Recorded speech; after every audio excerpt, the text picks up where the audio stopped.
di mana tema pada malam hari ini yang dimaksud muqaddimah alamat kiamat besar adalah Dhuhurul Mahdi, munculnya Imam Al-Mahdil Muntadhar, imam yang hampir semua kaum muslimin menunggu-nunggu kehadirannya. Dia bukan seorang nabi dan dia tidak memiliki mukjizat serta keanehan-keanehan, akan tetapi kemuliaannya ditunggu setiap manusia dan dirindukan kemunculannya. Dan dia seorang yang saleh, yang kedatangannya akan memenuhi bumi dengan keadilan setelah sebelumnya tersebar kezaliman dan juga keburukan. Dan dia orang nomor 5 dari 4 penguasa dunia setelah Dzulqarnain, kemudian Sulaiman, kemudian Namrud, kemudian Bukhtun Nasr. Maka Al-Mahdil Muntadhar Muhammad ibn Abdullah adalah orang kelima yang akan menguasai dunia di akhir zaman. Bagaimana kisahnya? Ma'asyiral muslimin yang dimuliakan Allah Subhanahu wa taala, kalau kita melihat hadis-hadis Nabi sallallahu alaihi wasallam seputar Al-Mahdi, kemunculannya dan sepak terjangnya, banyak sebagian orang jahil mengingkari hadis-hadis itu.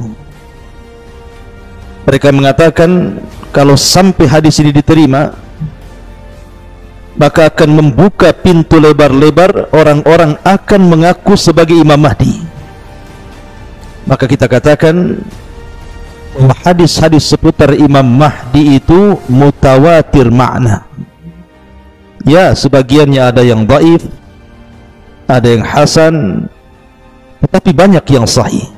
Saking banyaknya sehingga ulama menyebutnya mutawatir makna. Ma'asyiral muslimin yang dimuliakan Allah Azza wa Jalla, tentu Nabi sallallahu alaihi wasallam paham bahwa kalau seandainya kabar tentang Al-Mahdi itu datang secara mutlak umum, bisa saja semua orang mengaku Imam Mahdi. Tapi Nabi sallallahu alaihi wasallam sudah berbicara berabad-abad yang silam tentang ciri-ciri Al-Imam Mahdi yang tidak ada pada siapapun yang mengaku sebagai Imam Mahdi, sehingga kita bisa membedakan mana Mahdi yang benar, mana Mahdi yang dusta. Kita teringat pada tahun 1980 atau 1979 tentang fitnah Juhaiman. Anda pernah mendengar fitnah Juhaiman? Terjadi di Saudi. Ketika itu ada 2 tokoh sentral yang mengepung dan menguasai Masjidil Haram.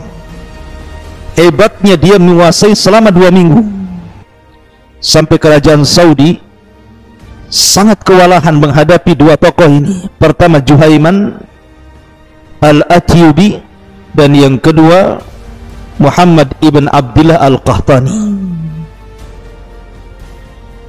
Jadi suatu ketika di musim haji pada tahun 1979 datang rombongan sekitar 200 orang masuk Masjidil Haram ketika manusia sedang sholat subuh. Dan jumlah jemaah haji itu ramai ketika itu, yang sedang sholat subuh di Masjidil Haram mungkin sekitar 50.000 orang. Tiba-tiba selesai sholat, tiba-tiba orang yang namanya Juhaiman Al-Atyubi ini datang ke depan, kemudian mendorong sang imam dan mengambil mic. Tiba-tiba kemudian dia berceramah tentang kedatangan Imam Mahdi. Spontan sebagian manusia kaget karena belum pernah terjadi di haram seperti ini.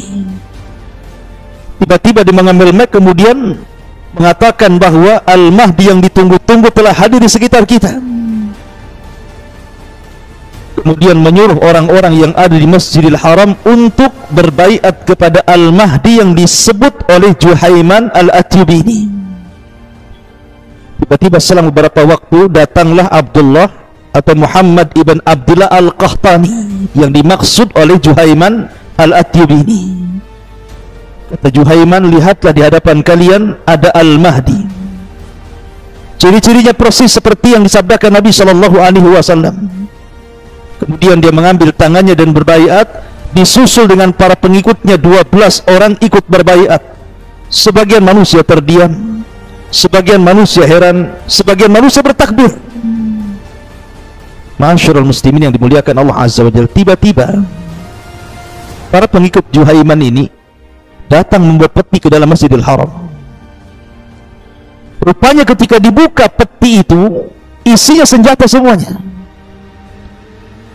Maka kemudian para pengikut Juhaiman ini mengambil senjata-senjata itu, kemudian menodongkan kepada orang-orang yang ada di Masjidil Haram kala itu.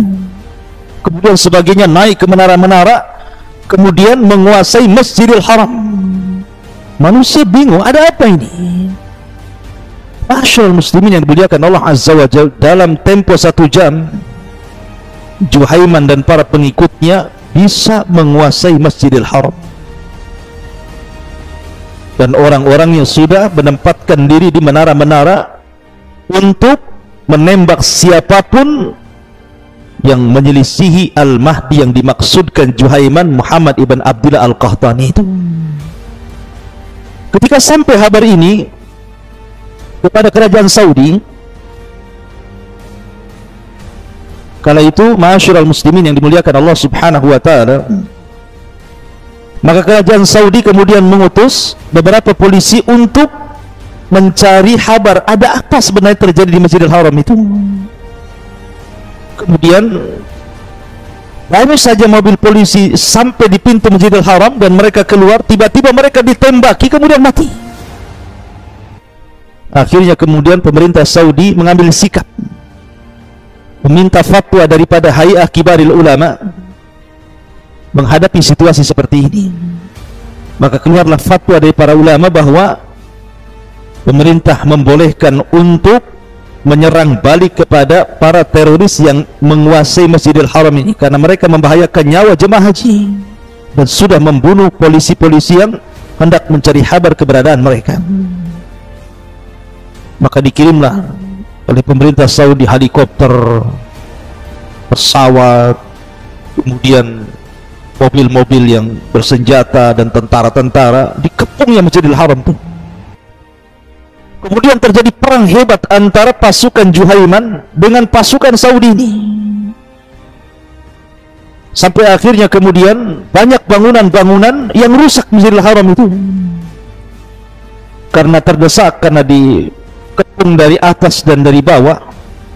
Maka pasukan Juhaiman pun kemudian bersembunyi ke bawah Masjidil Haram, ke lorong-lorong yang ada di Masjidil Haram itu.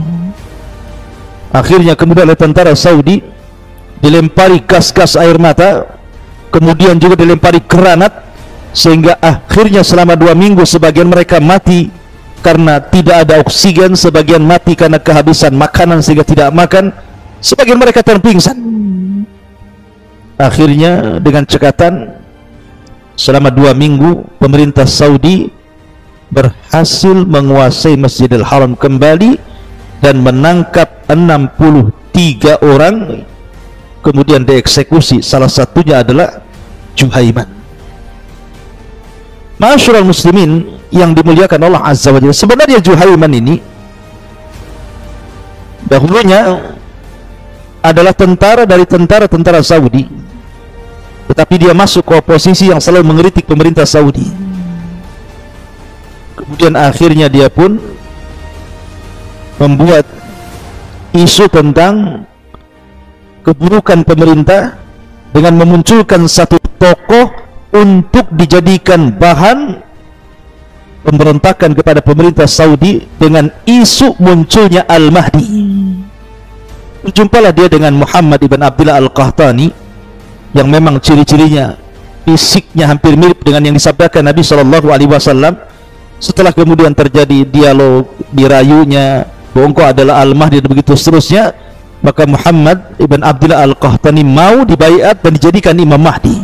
Pada ini kepentingan Juhaiman. Tapi dari kisah ini, kejadian ini, karena kejadian ini kan terjadi pada tahun 1979 atau 1980, artinya masih baru.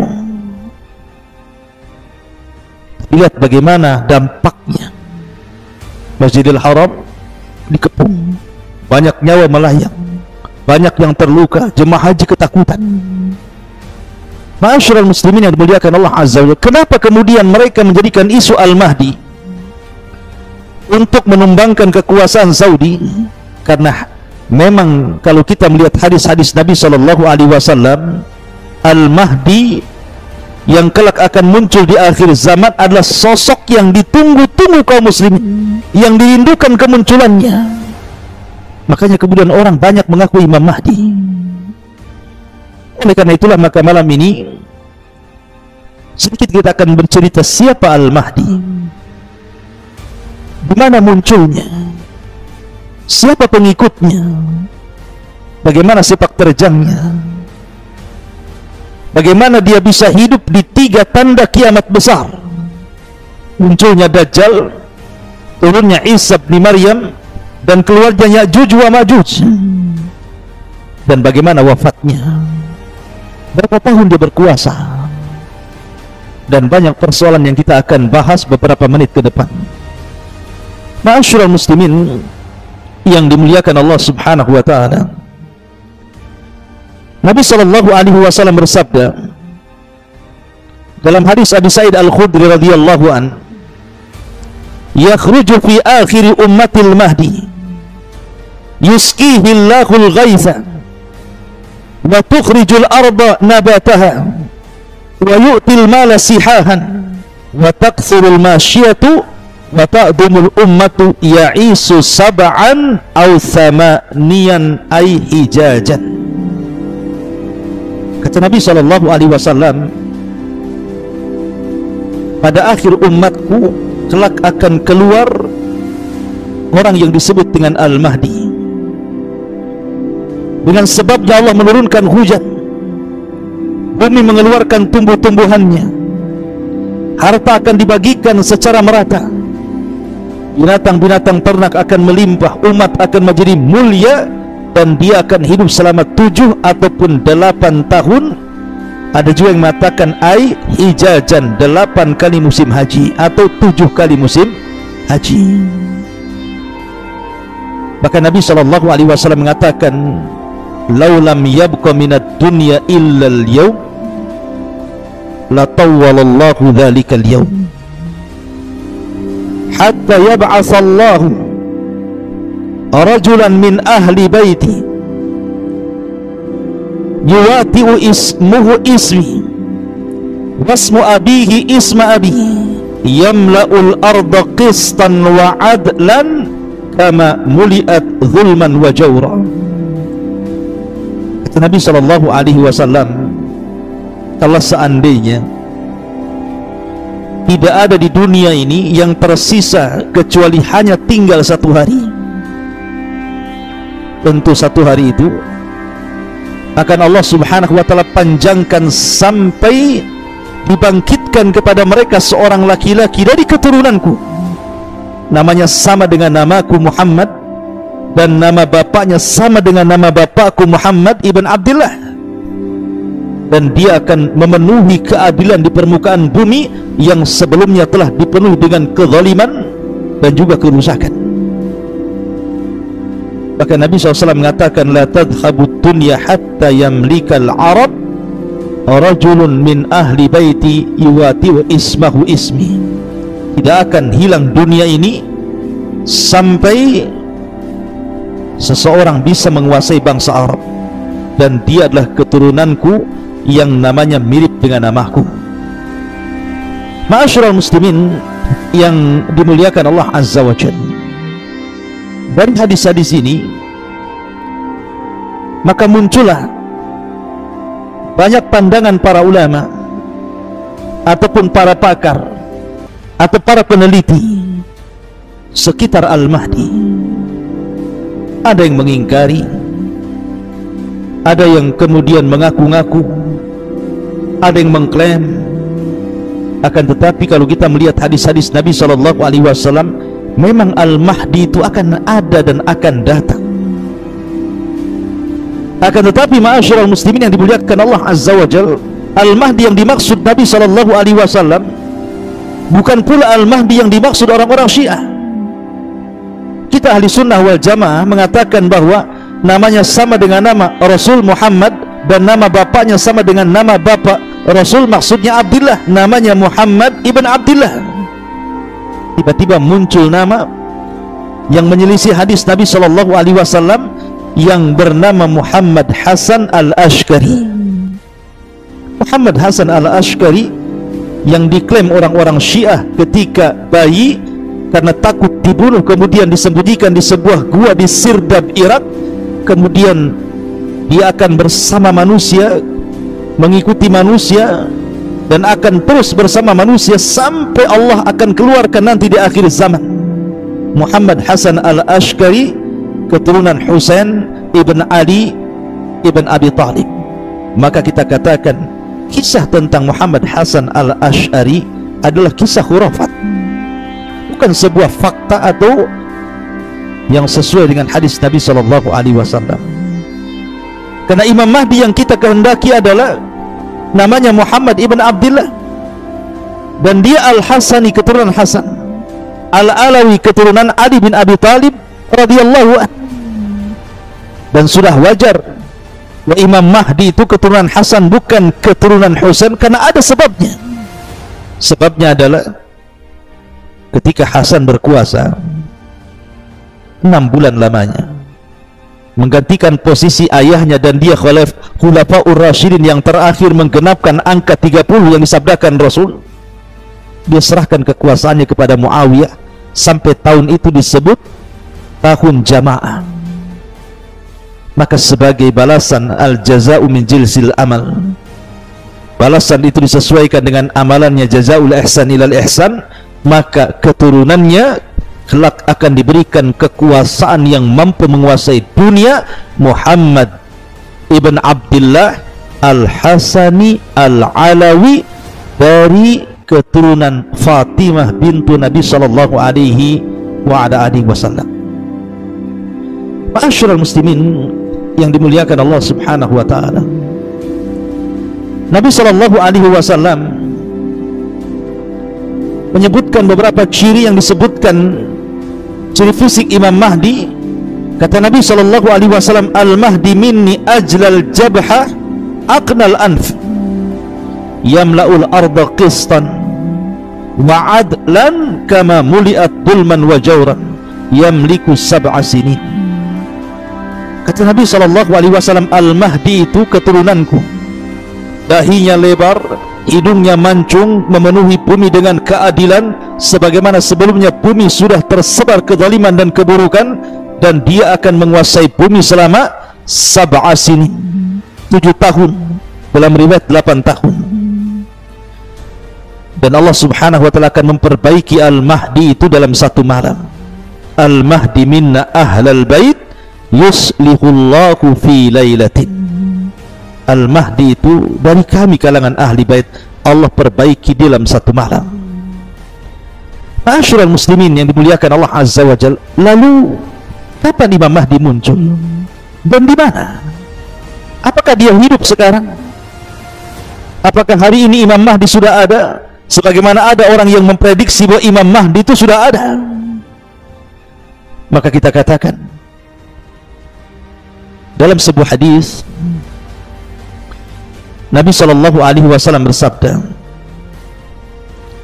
yakunu ikhtilafu inda mauti khalifatin fayakhruju rajulun min ahli al-madinati hariban ila makkah fayatihi nasun min ahli makkah fayukhrijunahu wa huwa karihun fayubayi'unahu bainar rukni wal maqam wa yub'atsu ilaihi ba'thun minas syami fayuqsafu bihim bil baida baina Makkah wal Madinah fa idza ra'a an-nasu dhalik atahu abdalus Syam wa asaibu ahli al-Iraq fayubayyi'unahu baina ar-rukni wal maqam thumma yansha'u rajulun min Quraisyin akhwaluhu kalbun fayab'athu ilaihim ba'than fayadharuna alaihim wa dhalika ba'thu kalbin wal khaybatu liman lam yashhadu ghanimata kalbin fayaqsimul mala wa ya'malu fin nasi bi sunnati nabiyyihim sallallahu alaihi wasallam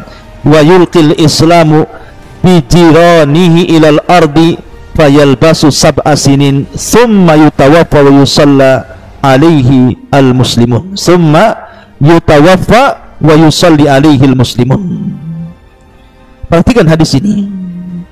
Nabi SAW mengatakan akan terjadi perselisihan pada saat wafatnya seorang khalifah.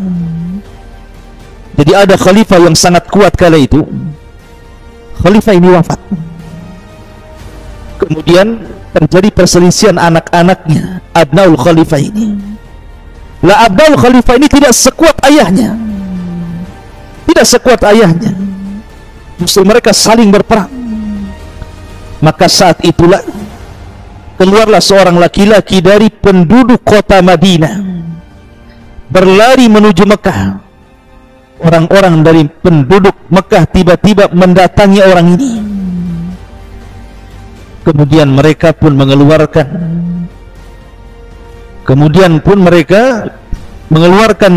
laki-laki itu untuk dibayat, tetapi dia tidak suka dan membencinya. Kemudian mereka tetap membayat dia di antara rukun Yamani dan makam Ibrahim.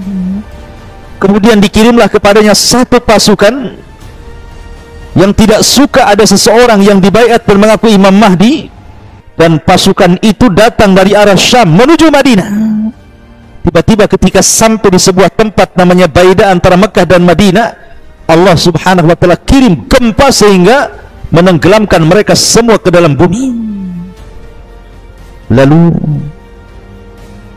tiba-tiba orang ramai melihat laki-laki itu didatangi oleh para abdal dari Syam dan kelompok-kelompok dari Irak. Kemudian mereka membaiatnya antara rukun Yamani dan makam Ibrahim. Kemudian muncullah seorang laki-laki dari pasukan, kemudian pasukan itu pun mengalahkan mereka. Itu adalah pasukan suku Kalb, dan adalah suatu kerugian bagi sesiapa yang tidak mempersaksikan ghanimah dari Kalb. Kemudian beliau Al-Imam Mahdi berusaha mengamalkan di tengah-tengah manusia sunnah Nabi SAW, menyebarkan Islam ke seantero dunia, dan beliau Al-Mahdi akan tinggal selama 7 tahun lalu meninggal dunia dan disolatkan oleh kaum muslimin. Hadis ini oleh sebagian para ulama ada yang mengatakan sahih dan ada yang melemahkannya. Seperti Syekh Albani rahimahullahu taala melemahkan hadis ini. Tapi sebagian ulama yang lain seperti Al-Imam Al-Haythami dalam kitabnya Majmu'ul Zawaid mengatakan hadis ini diriwayatkan oleh Al-Imam At-Tabrani dalam Mu'jam Al-Awsat, dan para perawinya adalah para perawi hadis yang sahih. Baik, dari hadis ini kita tahu bahwa Imam Mahdi itu muncul di Mekah ataupun Madinah. Ma'asyiral muslimin yang dimuliakan Allah Subhanahu wa taala. Dan Imam Ibnu Katsir rahimahullah taala ketika menyebutkan hadis ini mengomentari bahwa wa yu'ayyidu bin nas atau wa yu'ayyadu bin nasi anna ahlal masyriqi yansurunahu, dan dikuatkan dengan nas yang jelas bahwa orang-orang yang datang dari timur Irak dan juga Syam, merekalah akan menjadi para penolong Al-Mahdil Muntadhar Muhammad ibn Abdullah Al-Hasani Al-Alawi min auladi Fatimata bintu Rasulillah sallallahu alaihi wa ala alihi wasallam. Ma'asyiral muslimin yang dimuliakan Allah Subhanahu wa taala, kita tahu bahwa ketika Al-Imam Al-Mahdi membawa pasukan kemudian membuat kekuasaan dan berdirinya khalifah di Baitul Maqdis. Maka Nabi SAW mengatakan, imaratul Baitul Maqdis kharabu Yathrib. Ketika kekuasaan kaum muslimin tegak di Baitul Maqdis, maka robohlah kota Madinah dan semua akan terpusat di situ. Lah ketika itu, maka Imam Al-Mahdi radhiyallahu an akan berusaha untuk memerangi orang-orang Nasrani yang sebelumnya telah terjadi perdamaian untuk memerangi kaum di belakang mereka, tapi kemudian mereka berkhianat dan terjadilah sebuah perang maha dahsyat yang sejarah itu menyebutnya dengan Malhamatul Kubra, perang yang maha dahsyat, dan tidak ada perang yang lebih dahsyat dibandingkan itu. Maka setelah terjadi perang maha dahsyat, akhirnya kemudian kaum muslimin bisa menguasai Konstantinia atau Konstantinopel, bahkan bisa menguasai sampai ke daratan Eropa. Maka mereka pun menyerbu sebuah daerah yang Nabi SAW menyebutnya daerah itu sebagiannya di daratan dan sebagiannya di lautan, dan daerah itu tidak diperangi dengan senjata. Daerah itu tidak diperangi dengan senjata, tetapi diperangi dengan lafaz la ilaha illallah. Subhanallah. Jadi ketika pasukan Al-Mahdi ini datang ke daerah itu, maka menghancurkan daerah itu tidak perlu dengan senjata, cukup dengan kalimat la ilaha illallah, Allahu Akbar, fayaskutu janibul akhar. Tiba-tiba negara sebelahnya hancur, roboh, gempa, dan juga daerah di sekitar yang lainnya ketika dibacakan la ilaha illallah Allahu Akbar juga hancur. Lah ketika itulah muncul Dajjal. Ma'asyiral muslimin yang dimuliakan Allah Subhanahu wa taala, terjadi silang pendapat tentang masalah apakah Al-Mahdi ini sebelum menyerang Konstantinopel ini menyerang Romawi dulu ataukah menyerang Konstantinopel dulu. Maka dalam hadis Nabi SAW, Nabi SAW ditanya tentang antara dua negara ini. Ya Rasulullah, wahai Nabi SAW,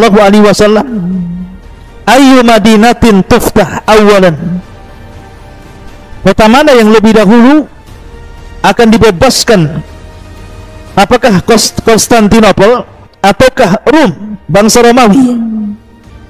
Maka Nabi SAW mengatakan Madinah Herakli, yakni Konstantinopel.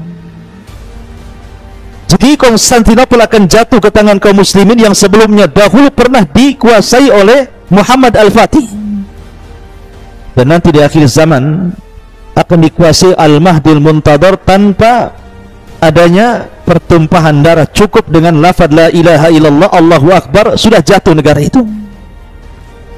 Ketika itulah maka sarakha sarikh, ada orang yang berteriak bahwa Dajjal telah muncul dan masuk ke rumah-rumah para pasukan yang ada di Syam. Ma'asyiral muslimin yang dimuliakan Allah Azza wa Jalla, dari sini bahwa munculnya Dajjal ada di zaman Imam Mahdi, dan Imam Mahdi inilah yang memuqaddimahi munculnya tanda dari tanda-tanda kiamat besar yang dimulai dengan khuruj ad-Dajjal, keluarnya Dajjal. Ma'asyiral muslimin yang dimuliakan Allah Subhanahu wa taala, dalam sebuah hadis ketika Nabi SAW menjelaskan bagaimana fitnah Dajjal, bahwa Dajjal ini memiliki kekuatan yang luar biasa, bahkan memiliki para pengikut yang luar biasa. Di antara para pengikut Dajjal adalah Yahudi Al-Asfahan. Yahudi Al-Asfahan yang disebutkan oleh para ulama, Yahudi Asfahan atau disebut dengan Yahudi Iran, itu akhtar al-Yahud fil alam, sejahat-jahatnya Yahudi di alam semesta, sebahaya-bahaya Yahudi di dunia itu namanya Yahudi Asfahan.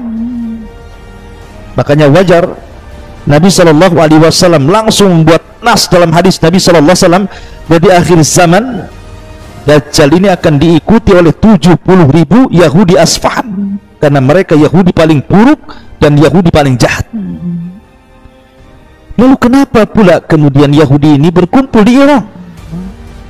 Kenapa pula tidak di Israel hari ini? Kenapa kemudian Dajjal harus ke Iran dan bergabung dengan orang-orang Yahudi Asfahan dan menjadi pemimpin mereka? Dan kapan Yahudi sampai ke Iran? Ma'asyiral muslimin yang dimuliakan Allah Azza wa Jalla, ada yang mengatakan bahwa Yahudi masuk Iran itu sudah lama, jauh sebelum penanggalan Masehi ada, di zaman Bukhtun Nasr, ketika Yahudi menyerang Palestina dan menghancurkan kota sehancur-hancurnya, kemudian membawa orang-orang Yahudi menjadi tawanan ke Babil, Irak. Setelah bertahun-tahun, akhirnya kemudian Babil pun dihancurkan oleh orang-orang Furus, orang-orang Persia. Lah Babil ini akhirnya kalah dan hukumnya kemudian hukum Persia. Lah orang-orang Persia inilah yang kemudian membawa orang-orang Yahudi sampai di Iran. Dan sampai hari ini seolah-olah memang Nabi SAW sudah diberikan wahyu oleh Allah Azza wa Jalla, memang Yahudi akan ada di situ dan akan menjadi para pengikut Dajjal, karena memang sudah ada perkampungan Yahudi di Iran itu. Makanya kenapa antara Syiah dengan Yahudi itu ada erat kaitan, karena Syiah pun pendirinya adalah seorang Yahudi, Abdullah ibnu Sabah. Ma'asyiral muslimin yang dimuliakan Allah Azza wa Jalla, lah belum lagi kemudian para pengikutnya adalah orang-orang kafir secara umum, kemudian orang-orang munafik, kemudian orang-orang yang wajah mereka bulat seperti orang-orang Tatar, Mongolia dan yang sejenisnya, kemudian orang-orang Arab jahil, kemudian para wanita, dan banyak. Nanti kita akan buat tema khusus tentang Atba'ud Dajjal ini.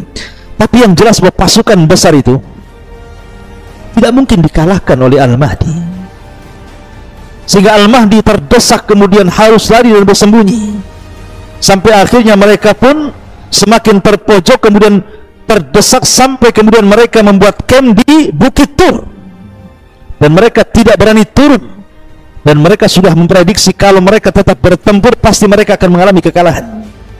Maka mereka lebih baik mundur bersembunyi sampai akhirnya terjadi kelaparan yang dikatakan kepala sapi jauh lebih baik dibandingkan emas dan harta rampasan perang, saking kelaparannya. Ma'asyiral muslimin yang dimuliakan Allah Azza wa Jalla, lah ketika itulah maka Al-Mahdi membuat sebuah keputusan. Kalau mereka tetap berada di bukit itu, tentu mereka akan mati sia-sia.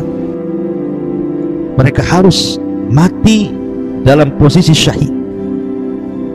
Maka sepakatlah para sahabat, para tentara Al-Mahdi itu untuk menyerang pasukan Dajjal setelah sholat subuh keesokan harinya.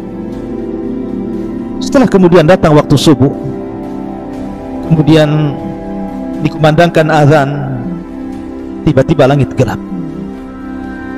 Tiba-tiba ada cahaya dari langit. Rupanya mereka melihat dengan kedua mata mereka Isa bin Maryam turun diapit dengan dua malaikat, di mana rambutnya basah dan dia memiliki hawa di mulutnya yang akan membunuh setiap orang-orang kafir sejauh mata memandang. Turunlah Isa bin Maryam, kemudian bergabung dengan tentara Al-Mahdi Al-Muntadhar. Pertanyaannya, siapa yang memimpin perang? Siapa yang memimpin kaum muslimin kala itu? Al-Mahdi kah? Ataukah Isa bin Maryam? Ma'asyiral muslimin yang dimuliakan Allah Azza wa Jalla, kita tahu bahwa ketika Isa turun, mereka siap-siap qomat dan hendak melaksanakan salat subuh.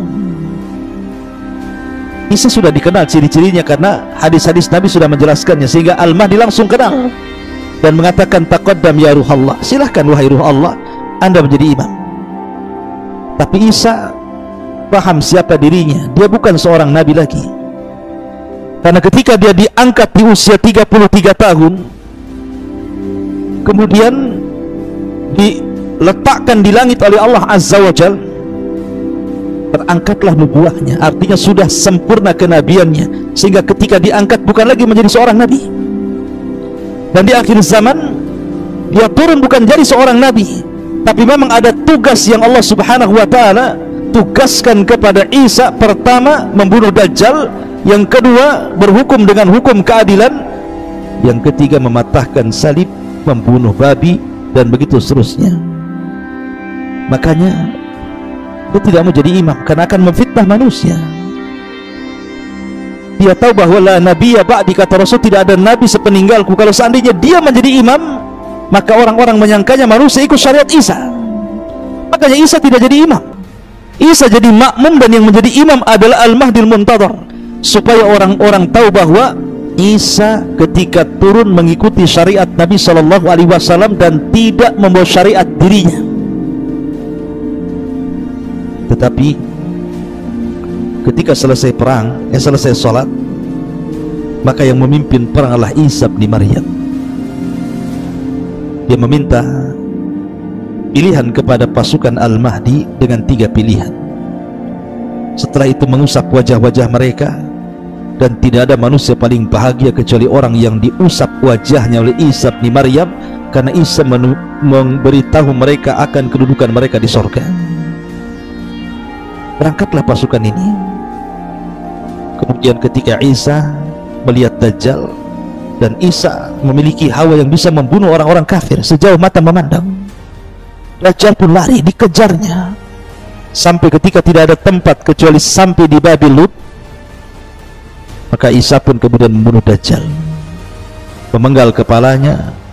Kemudian orang-orang Yahudi dan para pengikut Dajjal ketakutan, kaum muslimin membantai mereka dengan sangat mudah, sampai-sampai orang-orang itu bersembunyi di apapun. Dia sembunyi di batu, di pohon, pohon bisa bicara, batu bisa bicara, dan mengatakan, wahai muslim, di belakang saya Yahudi, bunuh dia, bantai dia, dan begitu seterusnya. Akhirnya peperangan ini dimenangkan oleh Al-Mahdi dan juga Isa bin Maryam, dan ini kemenangan kaum muslimin. Masyaallah muslimin, saya sering mengkisahkan tentang Al-Mahdi. Saya tidak hendak mengkisahkan masalah ini, tapi saya ingin mengatakan bahwa ada alamat yang tidak semua orang mengaku dirinya Imam Mahdi. Karena kalau seandainya tidak ada alamat khusus dan ciri khusus, bisa saja semua orang mengaku Imam Mahdi, seperti kisah di permulaan yang saya ceritakan tentang kisah Juhaiman yang mengangkat Muhammad ibn Abdullah Al-Qahtani sebagai Al-Mahdi, sehingga menjadi keributan di Masjidil Haram dan menguasai Masjidil Haram selama 2 minggu. Atau Muhammad ibn Abdullah Al-Barbari, atau disebut dengan Ibnu Tamum, ngaku Imam Mahdi. Kemudian dia membawa pengikutnya untuk menggali lubang kuburan, kemudian masuk semua di situ, kemudian berikan nasihat soal kematian. Allah takdirkan, Allah gempakan bumi, rupanya kemudian tanah kuburan itu bergegar, akhirnya mengubur mereka semuanya. Muhammad Ibn Abdullah Al-Barbari aku Imam Mahdi, sampai mati tertimbun, diadab langsung oleh Allah Azza wa Jalla. Kemudian Ubaidillah Al-Qaddah ngaku Imam Mahdi. Ma'ruf kisahnya, Ubaidillah Al-Qaddah ini kakeknya seorang Yahudi, dan dialah yang membawa tentara Qaramitah membantai jamaah haji. Kemudian dia kubur sumur Zam-Zam itu dengan jasad manusia. Kemudian dia congkel Hajar Aswad, dibawanya ke Bahrain selama 22 tahun, dan dia mengaku Imam Mahdi. Kalau seandainya tidak ada ciri-ciri khusus, semua orang bisa mengaku Imam Mahdi. Maka apa ciri-ciri Al-Mahdi itu? Yang pertama, dia tidak menyuruh manusia dirinya Mahdi. Dia tidak mengatakan saya Mahdi, bayat kepada saya. Tidak. Bahkan dia tidak suka dan benci kalau dia dikatakan Mahdi dan ingin dibayat. Yang kedua, namanya harus sama dengan nama Rasulullah, Muhammad atau Ahmad, dan nama bapaknya harus sama dengan nama bapak Rasul, Abdullah, Muhammad atau Ahmad ibn Abdullah. Kemudian nasabnya harus sampai kepada Hasan dan Husain, bukan Husain.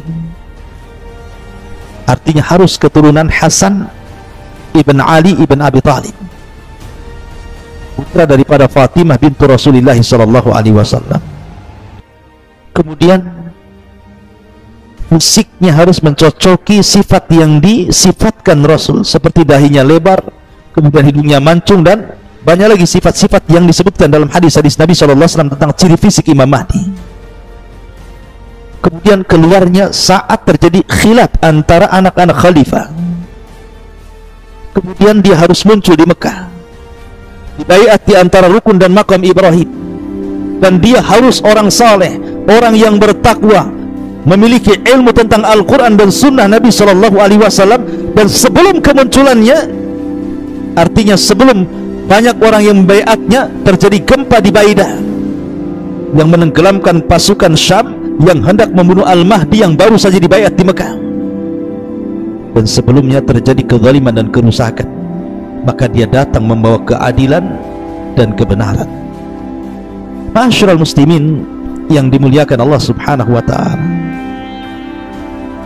maka dari sini ada tanda-tanda, bahkan tanda-tanda sebelum munculnya Imam Mahdi sudah ada, seperti banyaknya fitnah, banyaknya maksiat, banyaknya gempa, kemudian Irak Syam dikepung oleh orang-orang kafir dari luar, kemudian terjadi gempa di arah timur, barat, dan jazirah Arab. Itu harus terjadi, ya. Ma'asyiral muslimin yang dimuliakan Allah Azza wa Jalla, masalahnya ada sebuah pertanyaan. Kita tahu bahwa Imam Mahdi ini dijelaskan dalam hadis, kedatangannya bumi ini akan subur, yuskil arda, di mana bumi akan subur, ternak akan banyak, buah-buahan akan melimpah, kemudian kehidupan akan diberkahi. Sementara Dajjal terbalik. Dajjal itu datang membawa kerusakan. Bahkan sebelum kemunculannya 3 tahun terjadi paceklik hebat, sampai kemudian sepertiga terakhirnya tidak hujan dan satu bumi mengalami kekeringan. Supaya Dajjal bisa merayu manusia, siapa yang mengikuti dia, dia akan hijaukan buminya.